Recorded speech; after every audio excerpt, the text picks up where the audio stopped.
जय हिंद दोस्तों, नमस्कार। डेली डेली बुक में आप सभी का स्वागत है। आज हम लोग 14 मार्च 2021 के पेपर का अध्ययन करेंगे और यह फर्स्ट शिफ्ट का पेपर है। यह एनटीपीसी सीवीटी 1 का पेपर है। तो चलिए आज स्टार्ट करते हैं। स्टार्ट करने से पहले बता दें कि आज का जो पेपर होगा वो 93वें पेपर होगा, यानी इससे पहले हम लोग 92वें पेपर का अध्ययन कर चुके हैं। अगर आपने नहीं देखा है तो वीडियो के डिस्क्रिप्शन में प्ले लिस्ट लिंक दिया हुआ है, वहां से आप एक एक करके देख सकते हैं। इन सभी पेपर का पीडीएफ डाउनलोड करने के लिए वीडियो के डिस्क्रिप्शन में ही टेलीग्राम लिंक दिया हुआ है, वहां से आप टेलीग्राम ज्वाइन करके सभी पेपर को डाउनलोड कर सकते हैं। तो चलिए स्टार्ट करते हैं। सिंधु घाटी को सोनार घाटी से जोड़ने वाली शाही सड़क का निर्माण किसने कराया था? तो इसका आंसर होगा शेरशाह सूरी। अगला प्रश्न है, रॉबर्ट हुक द्वारा कोशिका की खोज किस प्रकार की गई? तो इसका आंसर होगा कॉर्क का निरीक्षण करते हुए। आंसर 4 नंबर होगा। अगला प्रश्न है, कितने बच्चों को प्रधानमंत्री राष्ट्रीय बाल पुरस्कार 2021 से सम्मानित किया गया? तो इसका आंसर होगा 32। निम्नलिखित में से किस ब्रिटिश नीति ने लोगों को जलियांवाला बाग अमृतसर में एकत्र होने के लिए विवश किया था? तो इसका आंसर होगा रॉलेट एक्ट। रॉलेट एक्ट कब आया था?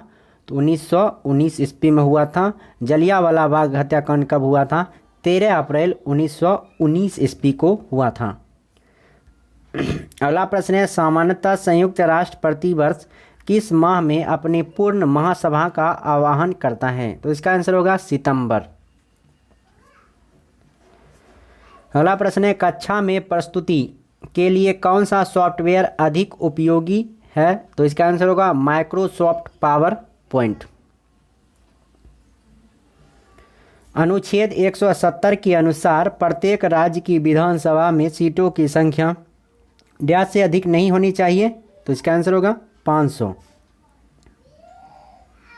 अगला प्रश्न है, निम्नलिखित में से कौन सा राजनीतिक कभी भी लोकसभा में सदन का नेता नहीं रहा है? तो इसका आंसर होगा श्री मनमोहन सिंह।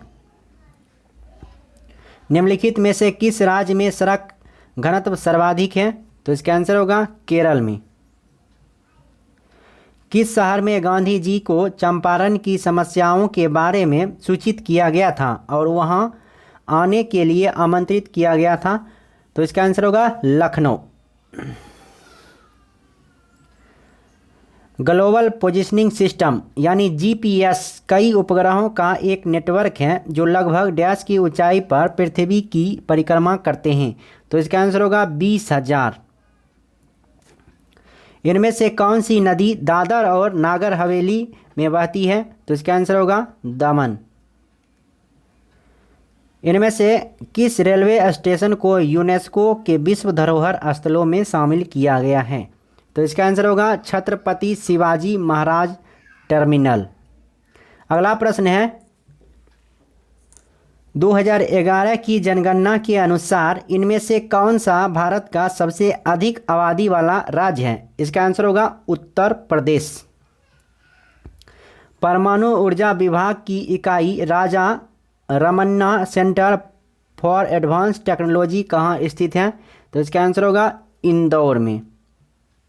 भारत में पहली समकालिक जनगणना कब की गई थी? तो इसका आंसर होगा 1881 ईस्वी में, और उस समय गवर्नर जनरल थे लॉर्ड रिपन। अगला प्रश्न है, इनमें से कौन सा मानव रक्त में नहीं पाया जाता है? तो इसका आंसर होगा कॉन्ड्रोसाइट।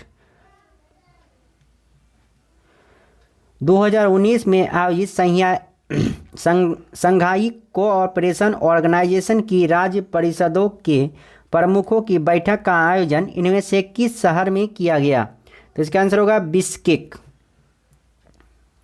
पानी की कमी के कारण कोशिका के संतुलित होकर कोशिका भित्ति से अलग होने की प्रक्रिया को क्या कहा जाता है? तो इसका आंसर होगा प्लाज्मोलिसिस।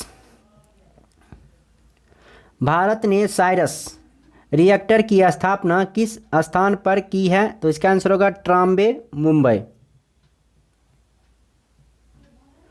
अगला प्रश्न है, इनमें से किसने लाल कुर्ती आंदोलन चलाया था? तो इसका आंसर होगा खान अब्दुल गफ्फार खान। केंद्रीय प्रदूषण नियंत्रण बोर्ड द्वारा रात्रि के दौरान आवासीय क्षेत्रों के लिए प्रस्तावित मानक शोर स्तर कितना है? तो इसका आंसर होगा 45 डेसिबल। सालतोरो कांगड़ी चोटी इनमें से किस सीमा पर स्थित है? तो इसका आंसर होगा भारत पाकिस्तान सीमा पर। लेह मनाली राजमार्ग का निर्माण एवं रखरखाव किस एजेंसी द्वारा किया जाता है? तो इसका आंसर होगा सीमा सड़क संगठन। महाभारत नामक संस्कृत महाकाव्य के लेखक कौन थे? तो इसका आंसर होगा महर्षि वेद व्यास। भारतीय रिजर्व बैंक के गवर्नर का कार्यालय कहाँ स्थित है? भारतीय रिजर्व बैंक के गवर्नर का कार्यालय कहाँ स्थित है? तो इसका आंसर होगा मुंबई में। अगला प्रश्न है, प्रसिद्ध कन्नड़ नाटक तुगलक जिसका अन्य भारतीय भाषाओं में भी मंचन किया गया है के लेखक कौन है?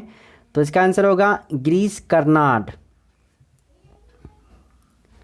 अगला प्रश्न है, इनमें से किसे वर्ष 2021 में पद्म भूषण से सम्मानित नहीं किया गया? तो इसका आंसर होगा एसपी सुब्रमण्यम, जबकि रामविलास पासवान, सुमित्रा महाजन और नृपेंद्र मिश्रा को सम्मानित किया गया था। अगला प्रश्न है, निम्नलिखित में से किस वनस्पति में पादकाय को जड़ों, तनों एवं पत्तियों में विभेदित नहीं किया जा सकता? तो इसका आंसर होगा कारा। भारतीय संविधान के किस अनुच्छेद के अंतर्गत हिंदी को संघ की राजभाषा घोषित किया गया है? तो इसका आंसर होगा अनुच्छेद 343। हिंदी को संघ की राजभाषा घोषित किया गया है अनुच्छेद 343 के 1 में। अगला प्रश्न है, किस आंदोलन को भारत का पहला सविनय अवज्ञा आंदोलन कहा जाता है? तो इसका आंसर होगा चंपारण आंदोलन को। चंपारण आंदोलन को भारत का पहला सविनय अवज्ञा आंदोलन कहा जाता है और यह कब हुआ था? 1917 ईस्वी में हुआ था।